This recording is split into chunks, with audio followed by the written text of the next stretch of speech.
சுத்தம் பேணுவோம், சுகாதாரம் காப்போம். தூய்மை உள்ள இடத்தில் நோய் தங்காது.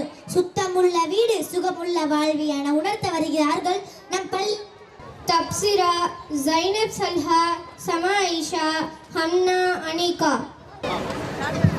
அஸ்ஸலாமு அலைக்கும் வரஹ்மத்துல்லாஹி வபரகாத்துஹு. அல்ஹம்துலில்லாஹ், நாங்க நல்லா தான் இருக்கோம். எதுக்கு இன்னைக்கு ஸ்கூலுக்கு லேட்டா வந்தீங்க? நம்ம ஃப்ரெண்ட் யாசிராவுக்கு உடம்பு சரியில்லாதான் போய் பார்த்துட்டு வந்தோம். யாசிராவுக்கு உடம்பு சரியில்லையா? யாசிராவுக்கு என்ன ஆச்சு? அவளுக்கு வயிற்று வலி, வாந்தியும் எடுத்து அதான் போய் பார்த்துட்டு வந்தோம். யாசிராவுக்கு எதனால வயிற்று வலி வந்துச்சு? அவ அதிகமா ஜங்க் ஃபுட்னா பேக்கெட் ஃபுட்டா சாப்பிடுவா. தானே சுத்தமாவே வச்சுக்க மாட்டாள். சுத்தம்னா என்னன்னே தெரியாது. யாசிராவே வந்துட்டா. Hi friends. ஹாய் யாசிரா, நல்லா இருக்கியா? அல்ஹம்துலில்லாஹ், நான் நல்லா தான் இருக்கேன். யாசிரா, உனக்கு உடம்பு சரியில்லையாமே நம்ம ஃப்ரெண்ட்ஸ்லாம் சொன்னாங்க. ஆமா, எனக்கு உடம்பு சரியில்லை. டாக்டர்கிட்ட போய் ஊசி போட்டு வந்தேன். டாக்டர் கிட்டயா போனேன்? டாக்டர் என்ன சொன்னாங்க?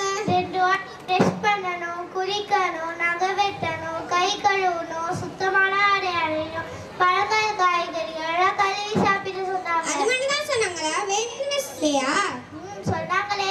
சத்தான உணவு சாப்பிட சொன்னாங்க. ஃப்ரிட்ஜில் இருக்கிற ஃபுட் சாப்பிடக்கூடாதுன்னு சொன்னாங்க. பேக்கெட் ஃபுட்லாம்